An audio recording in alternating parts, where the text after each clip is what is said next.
Good afternoon. I wanted to do a project for my lawn rig. A lot of times I get out on a job site and I need the grease gun either for my string trimmer head or for the trailer bearing buddies.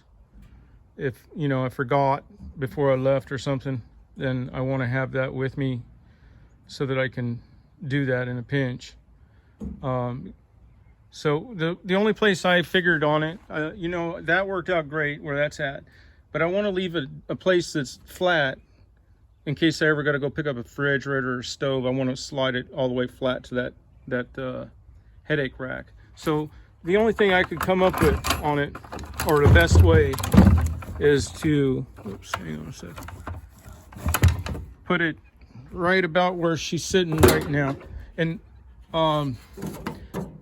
if I'm worried about this sticking out, I can always zip tie that tight, and I'll lose a pump of grease, but oh well.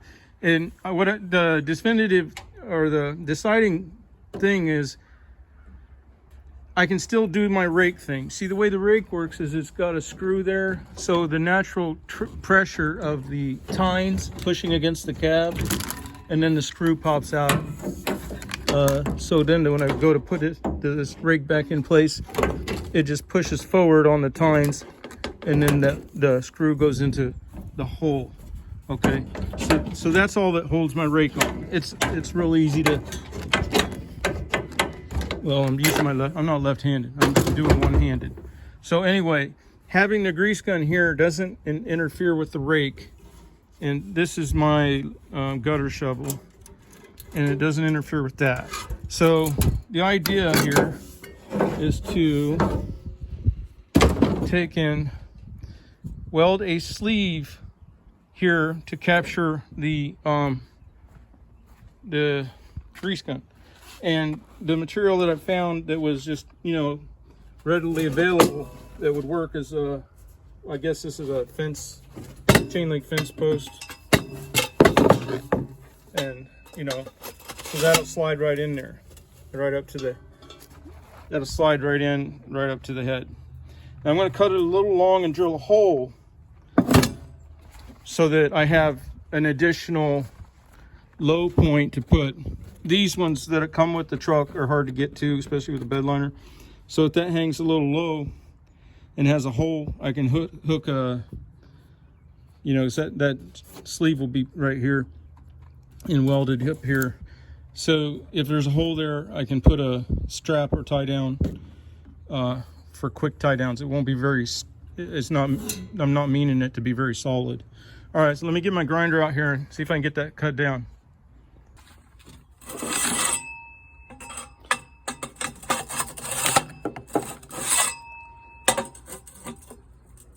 Okay, now see that second set of black marks there? That'll give me enough extra to put a hole for a tie down. So that's where I'm going to go with it.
I'm gonna need a bigger bit than that.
I marked the height with the grinder where the handle doesn't hit when it's slid all the way down.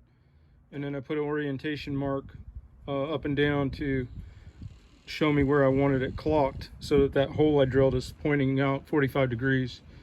Now I'm going to put on the flap wheel and take off most of the galvanized, because the zinc when you're welding can cause toxic fumes. So on the area I'm going to weld, I want to take off most of the galvanized.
The weld didn't go that great. Such thin material. I'm using a light, small rod, and I don't think it's going to be sturdy enough to really strap much to, but maybe hold a gas can in or something like that. But I don't care about that. And I'm not positive I like it yet, so I'm going to use that. I know I like the cone thing. If it works fine, I may burn it in more later. But the air is completely stopped, like it's going to rain. So I had to turn on the big fan to even get any air and burning in that zinc.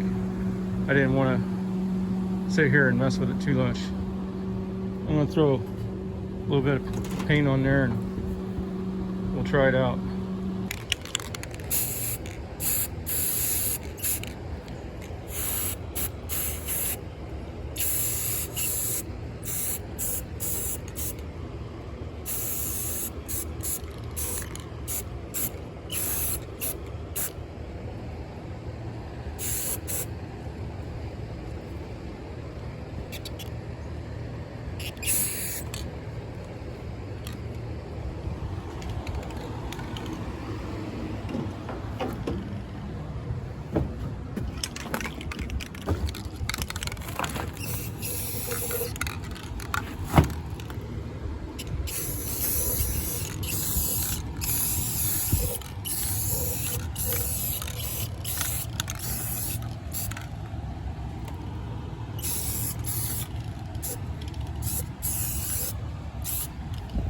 Now the wind's picking up. Can't hardly get the paint to lay down.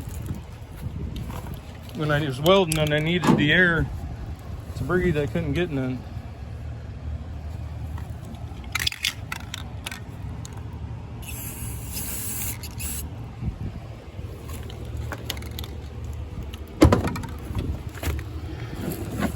Okay. Don't get too excited yet. We got to see if the rake will fit in there still. So I need the rake more than the grease gun. So I can't.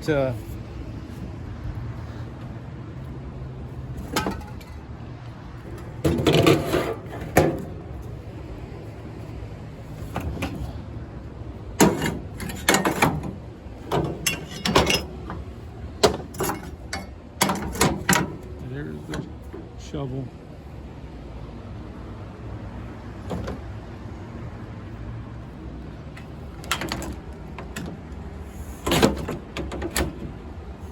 There's the rake. I don't see a problem with that. It don't stick out about half as much as the mirror, and like I said, I can zip tie that on if I don't like it, if I'm taking a long trip or whatever, or I could take the grease gun out of that position. But basically I'm setting up a in-town truck that has as much stuff on it as I can get without becoming a big process. The reason I needed the grease gun is partially because I convert my weed eaters from the injection syringe type lubrication to a greaser. So I just take out the lubrication screw, and then usually I Loctite it and put in a greaser fitting, and then I can grease it on the fly. I like these heads because they're smaller in diameter than the speed feed, but they function the same as far as how you feed into them. Okay, but with them being smaller in diameter, they obviously don't hold as much string, but what they do for you is they let you get into tighter places, and then I'm always changing the pitch of my head to either discharge that way, or flipping it to edge, and I edge one-handed in a sideways fashion. So anyway, now that I got that, and now that I got my grease gun handy, which I don't know, oh, it comes out just fine. I thought it was going to be a problem with the rake. Now, anytime I'm out in those bearings, say you're on your 15th, 16th yard for the day, and that bearing starts to sound dry, then you can just, grease it up. And usually you'll see grease come out back here when it's full. And then, but anyway, that was one of the reasons. And then my trailer also has the bearing buddies and take grease too. All right, I'm gonna get on to the next job. Have a good day.